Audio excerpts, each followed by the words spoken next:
सम्माननीय सभामुख महोदय, हाम्रो सम्मानित पार्टी सभापति रवि लामिछानेज्यूले भनेको जस्तो सबैले देखिएका मुद्दाहरू बोल्नुभयो। आज केही छेकिएका मुद्दाहरूबारे बोल्नुपर्ने भएको हुनाले मलाई दिएको समयमा यति नै समय थप गरेर थप क्षतिपूर्ति सहितको समय दिनुहुनेछ भन्ने कुरा म अपिल गर्न चाहन्छु।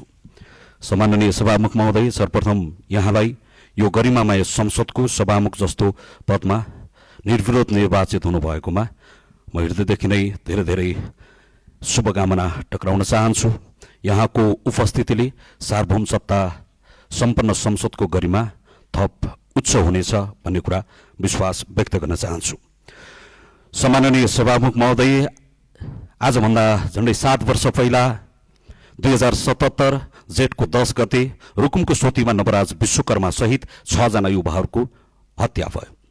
अन्तर्जातको प्रेम सम्बन्ध र त्यसपछिको विवाहको सम्बन्धलाई लिएर रुकुमको सोतीमा 1 जना होइन, 2 जना होइन, 6 जना युवाहरूको निर्ममतापूर्वक हत्या भयो। त्यो हत्या केवल एउटा सामान्य विवाद मात्र थिएन, त्यो नेपालको सन्दर्भमा मात्र होइन, समग्र विश्व समुदायबाट हेर्दै गर्दा यति धेरै मान्छेहरूलाई जातकै कारणले हत्या गरिएको यो सबैभन्दा ठूलो घटनाको रूपमा रहेको थियो। रुकुममा 6 जना युवाहरूको हत्या हुँदै गर्दा कालीकोटको नरहरिनाथको वडा नम्बर 5 मा मना सार्की नाम गरेको 1 जना जनप्रतिनिधिले धारा छोएको न्यूमा उनको हत्या भयो। त्यही ठाउँमा बजारमा मनवीरे सुनारले चुलो छोएको न्यूमा कालीकोटमा मनवीरे सुनारको हत्या भयो। सुदूरपश्चिमको बजाङमा गयो भने 12 वर्षको एउटा बच्ची सम्झना कामीको बलात्कार हत्या भयो। त्यो पनि देवीको मन्दिरभित्र लगेर बलात्कार गरेर त्रिशूलले टाउकोमा खोपेर हत्या भयो। तर तराईमा झर्दै गर्दा कैलालीमा माया कामीको यो बीचमा बलात्कार हत्या भयो। यता लुम्बिनीतिर आउँदै गर्दा रूपन्देहीमा अंगिरा पासेको बलात्कार हत्या भयो। तराईमा जाँदै गर्दा शम्भु सदाहरू लगायत धेरै दलितहरूको हत्या भएको छ, त्यो पनि कहाँ प्रहरीको कस्टडीभित्रमा हत्या भएको छ। खोटाङतिर जाँदै गर्दाखेरि रेविका परियारको बलात्कार हत्या भएको छ। म्याग्दीमा मिना परियारको बलात्कार हत्या भएको पनि धेरै भएको छैन। केही समय अगाडि मात्रै सुर्खेतमा इनिसा बिकको बलात्कार हत्या भएको छ। सम्मानित सभामुख महोदय, आजभन्दा 8 वर्ष पहिला काभ्रेको 5 खालमा हत्या गरिएका अजित मिजारको लास अहिले पनि काठमाडौँको टिचिङ अस्पतालको मुर्दाघरमा थन्किएर बसेको छ। दलित उतापट्टि लास भनेर बसेको छ, जिउँदो दलित यतापट्टि दास भनेर बसेको छ। सम्मानित सभामुख महोदय, आजभन्दा 12 वर्ष पहिला दैलेखको तोलीको नौमुले गाउँपालिका वडा नम्बर 1 तोलीको भाङ्गारी भन्ने ठाउँमा सेते दमाईको छोराले अन्तर्जातीय विवाह गर्दाखेरि उनको हत्या भयो। म यो बीचको 12 वर्षलाई मात्रै फर्केर हेरेको छु। नेपाली उखानमा भनिन्छ 12 वर्षमा खोला फर्किन्छ। यो 12 वर्षलाई मात्र फर्काएर हेर्दै गर्दै यो बीचमा धेरै दलितहरूको हत्या भएको छ, बलात्कार भएको छ, जातीय हिंसा भएको छ, जातकै आधारमा धेरै दलितहरूलाई मारिएको छ। यो बीचमा नवराजको आन्दोलनलाई भेरी नदीमा 6 जना भाइहरूको मुखमा दागबत्ती दिएर त्यहाँबाट एउटा संकल्प गरेर आन्दोलनमा आउँदै गर्दा माइतीघर मण्डलामा मैले धेरै लामो समय बिताएको छु। हात खुट्टामा नेल लगाएर दलितले न्याय कहिले पाउँछ भनेर हामीले त्यो एउटा आन्दोलनको प्रारम्भ गरेका थियौँ। माइतीघर मण्डलामा लामो समय बसेर सरकारतिर औँला ठडाएर लामो समयदेखि हामीले प्रश्नहरू गरेका छौँ। सम्मानित सभामुख महोदय, तर यतिका प्रश्नहरू गर्दै गर्दा कहीँ कतैबाट ढुङ्गो मुडो कहीँ कतैबाट कसैले चुक्क बोलेन।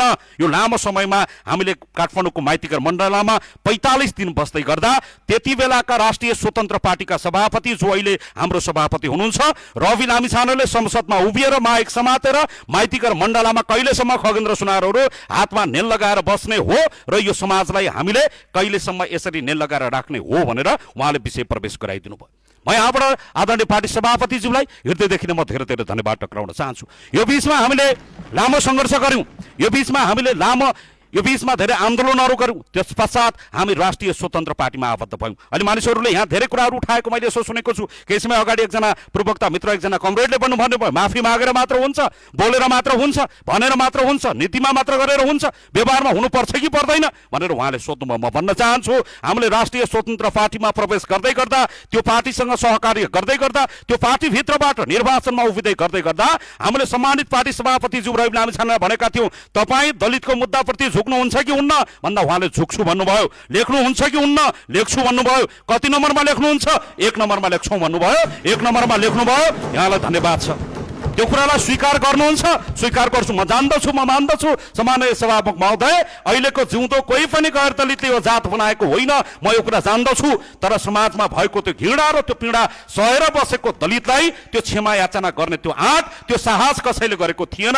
त्यो आँट गर्नुभयो, त्यो साहस गर्नुभयो अहिलेको सम्माननीय प्रधानमन्त्री र सम्मानित पार्टी सभापतिजीलाई म हृदयदेखि नै चाहन्छु। मेरो कुरा टुङ्गाउँदै गर्दा म यहाँलाई हृदयदेखि नै आभार प्रकट गर्दै राष्ट्रिय स्वतन्त्र पार्टीले जसरी क्षमा मागेको छ, अहिलेको सरकारले जसरी क्षमा मागेको छ, अब यो बुरालाई एउटा नीतिगत रूपमा, एउटा विधिगत रूपमा एउटा स्थापित गर्नुपर्नेछ।